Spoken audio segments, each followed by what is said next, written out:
It's the dish that's present in all Filipino parties and potlucks. The long noodles are a staple during birthday parties because it is believed to bring good luck and a long life. Yes! This is my version of Pancit Bam-I.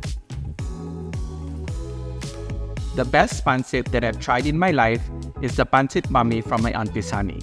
It is always present in a lot of our Filipino parties, and it's one of the things that always gets finished first. Over time, I realized that there are two important things that you need to nail when you make your Pancit Bam-I.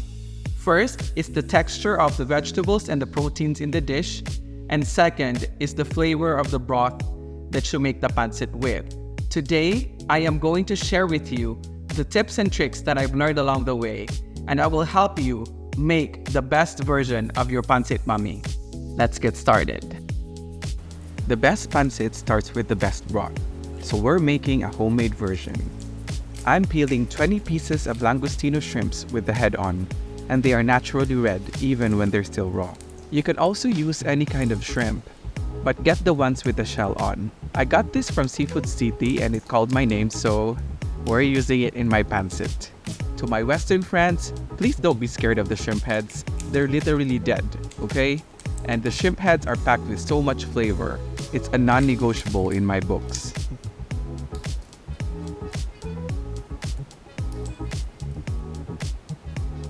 In a hot wok, add some oil and then add in the shells.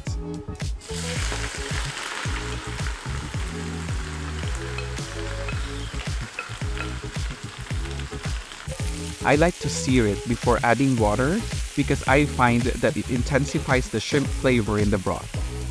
After about 3 minutes, add in 4 cups of water. I only need 3.5 cups of shrimp broth, but you have to account for evaporation. Let's give it a mix and let it simmer for 45 minutes while occasionally mixing it. In the meantime, let's prepare the mise en place. It's just a fancy word of saying we're preparing our ingredients. But this is so important because everything happens when we start cooking. I'm cutting the red onions lengthwise. I'd like to use this since this is the best onions to eat raw. You can also use shallots if you prefer, but I never grew up eating it, so I'll stick with my red onions. All of the vegetables will be cut about this size for uniformity as well. For the green onions, I'm separating the white and the green side. For the white part, I'm cutting them into small pieces to saute. And I'm cutting the green parts into batons for garnish. I'm also chopping 10 pieces of garlic, and you can add less if you want to, but I like my pancit garlicky. We're also gonna be using half of a medium-sized organic cabbage. Cut this in the center, and I also like to remove the core since it's gonna be hard to eat. So I'm cutting a V shape to remove it like so.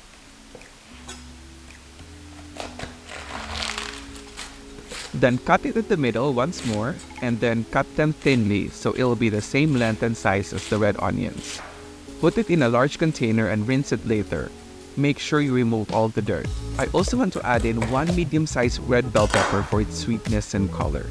Cut it in the center, from 1/2 to 1/4, then I cut them lengthwise this time. Then I thinly slice them to create matchsticks like the other vegetables.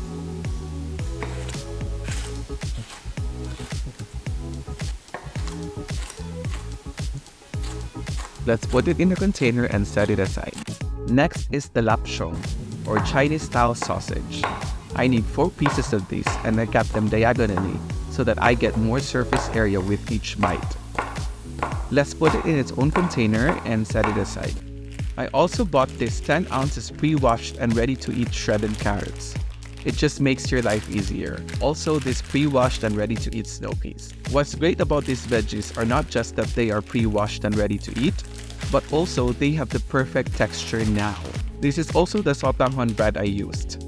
We're only using 175 grams of this, or half of the container. Then 8 ounces or half of the container of the Pancit Canton. Now the 45 minutes is up and I'm straining the broth. I honestly hope you can smell this because it smells so much like alige. That's when you know the shrimp is high quality.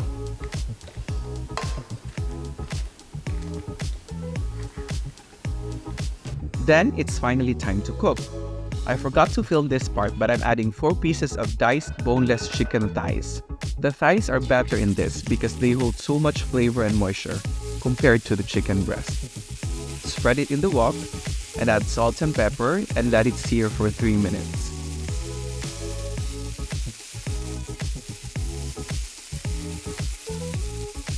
Then I start mixing it in the pan for a couple more minutes until the chicken is fully cooked and a little golden.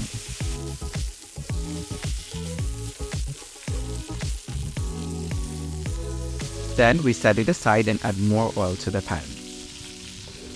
This time we're cooking the peeled shrimps.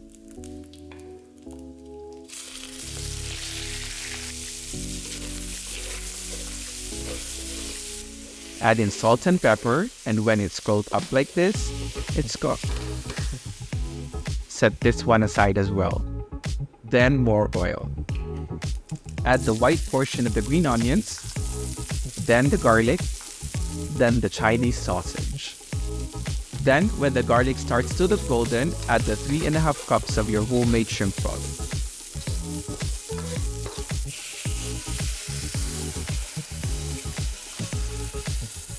Deglaze the bottom of the wok and then we let it simmer. At this time, the most important thing is to intensify the umami flavor. So I'm adding 1 tablespoon of mushroom bouillon powder. This one is optional and non-traditional, so don't stress if you don't have this. Give it a mix and then add 15 to 20 dashes of knorr liquid seasoning or maggi calamansi. You guys, this is my secret, I promise you. This is also one of the things, aside from the shrimp broth, that would elevate your Pancit Bam-I. This will add an extra depth of umami in the broth. Give it a mix and then taste it.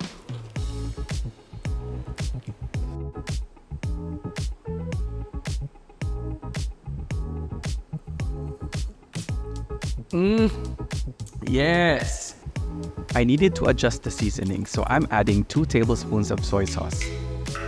At this point, I'm also gonna add 1 cup of chicken broth, so there's a little bit of chicken flavor in the background of the broth. I add this since I'm also gonna be using chicken as a protein in this pancit.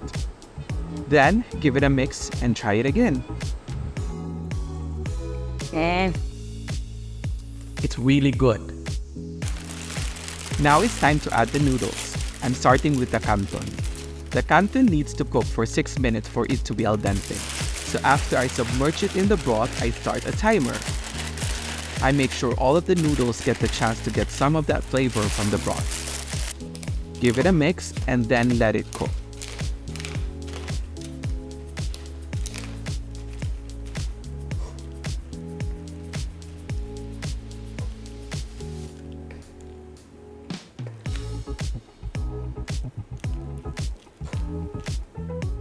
When there's only 3 minutes left in your 6-minute timer, and also because it only takes 3 minutes to cook the Sotanghon, this is when you add the Sotanghon. In some recipes, they soak the Sotanghon in a bowl with warm water, but I like to add mine straight to the broth so the noodles hydrate and absorb much of the broth as possible.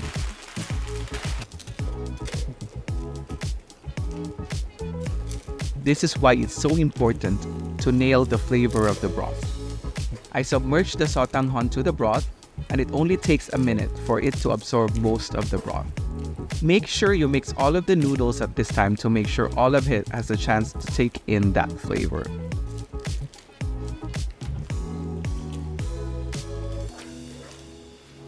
Then, when the 6-minute timer is up, I turn off the stove and let the residual heat blanch these vegetables. I start with the bell peppers. I toss it in the mixture and then add in the washed cabbage, thinly sliced red onions, and a pack of carrots. I also add in snow peas at this time. Adding the vegetables at this time is intentional. I like them to still have a bite and for its texture to still be a little bit crunchy when I eat it. Of course, you could add it in about 1 to 2 minutes earlier if you want the texture to be a little less crunchy, but this is really what I prefer and I suggest you do as well. Then we give it a toss and finally add in the proteins. I add in the cooked chicken and the cooked shrimps and give it a final toss. Then, I reserve the green part of the green onions for garnish and an optional calamansi, lemon, or lime for the citrus kick. And there you have it.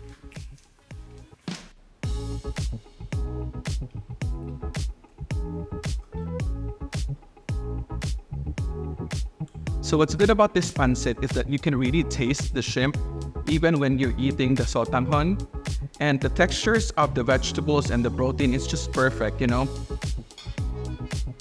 For me, this is really what it takes to make a good pancit. The pancit itself, the Sotanghon and the Canton, they are not overcooked. It also was able to capture a lot of the flavors from the broth, especially the Sotanghon. And the textures of the protein. The shrimp is not overcooked. The chicken is well seasoned. And also the vegetables are still crunchy. Let me know what you think about my recipe, and I will see you on the next video. Bye!